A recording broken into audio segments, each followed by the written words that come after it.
Chapter 1. Step out of the car, each movement slow, deliberate, as though my body refuses to carry me forward. The mansion rises before me, proud and imposing, its windows gleaming in the fading light. My hands tremble, slick with sweat, betraying the storm inside me. It's done, truly done. The thought rings hollow in my mind, too surreal to accept. After all the years of cold silence and empty words, our marriage is nothing more than a memory now. The proof, ink on parchment, the decree that severed us, rests heavily in my handbag. I've come to hand him the final papers, and to bring River home. Inside, the air is unnervingly still. Only the low hum of voices guides me through the hall. My footsteps falter when I near the kitchen, and I stop, held captive by what I hear. "I still don't understand why you can't live with me and Mommy." River's small, uncertain voice cuts through the quiet. My chest tightens. My trembling hand flies to my heart as if to steady it, though nothing could soothe the ache. His sadness seeps into me, unraveling every fragile stitch I've tried to keep in place. I would do anything for him, anything. But this divorce was inevitable. Our marriage had been a mistake. Every choice, every vow, every desperate attempt to fix what was already broken. It took me years to admit the truth, but here it stands, undeniable. "You know why, River." "Your mother and I are no longer together," his father replies, his voice unexpectedly soft. The sound startles me. In all our years together, he never once spoke to me like that. Never gentle, never tender. His words had always been edged in frost, flat and hollow, stripped of affection. But why? River persists. "These things just happen," he mumbles, the weariness in his tone unmistakable. I can almost picture his furrowed brow, his lips, pressed tight as he tries to explain in a way that will satisfy our son. But River is mine too. He carries my stubbornness, my unwillingness to settle for half-answers. "Don't you love her?" The question falls like a stone into silence, its ripples echoing in my chest. My breath catches, and I stumble back until the wall presses cold against my spine. My heart pounds wildly, each beat a drum of dread, and I wait, caught between hope and dread, for his answer. I already knew his answer. I had always known. Everyone did. Everyone except River. The truth was simple, brutal, and undeniable. He didn't love me. He never had, and he never would. And yet I still wanted to hear him say it. Would he give our son the truth, or would he wrap it in a lie? He cleared his throat, buying time. "River." "Dad, do you love Mommy or not?"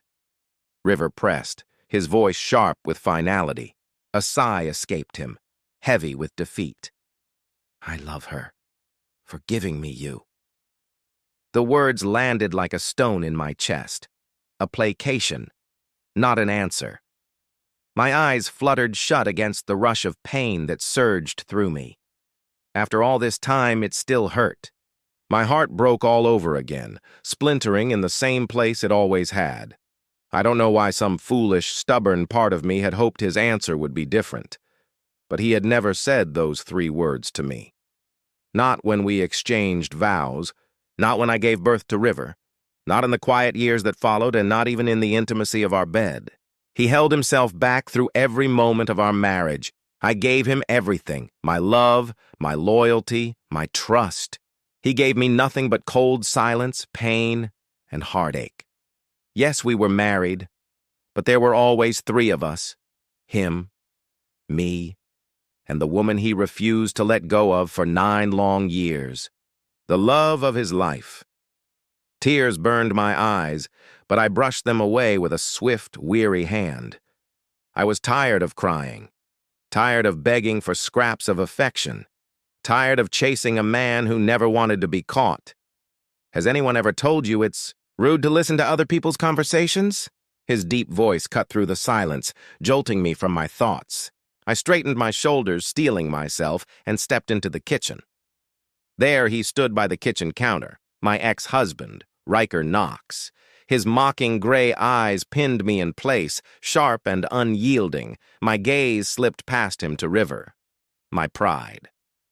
My joy. The only good thing to have come from this wreckage of a life. His features were unmistakably his father's. Those piercing gray eyes, framed by my brown hair. "Hello?" I said softly, forcing a smile. "Hi, Mommy." River abandoned. His half-eaten sandwich, hopped down from the counter and rushed into my arms. He hugged my waist tightly. "I've missed you." "Missed you too, my love." I kissed the crown of his head before he pulled away, bounding back to his food as if nothing in the world had changed. I lingered there, awkward and uncertain. This had once been my home, but now it felt alien, as though the walls themselves rejected me. Truth be told, I had never truly belonged here. Whether he realized it or not, Riker had built this house for her. Every detail, every choice, even the color scheme, whispered of the woman he refused to let go. It had always been her dream home, not mine. That should have been the first warning, the first sign that my love would never be enough. "What are you doing here?" His voice, sharp with annoyance, cut through my thoughts. He glanced at his watch with deliberate irritation.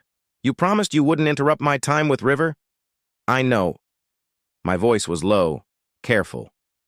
"I got the divorce decree today and I thought I'd bring you a copy while I picked up River." His face hardened instantly, features locking into that familiar mask of stone.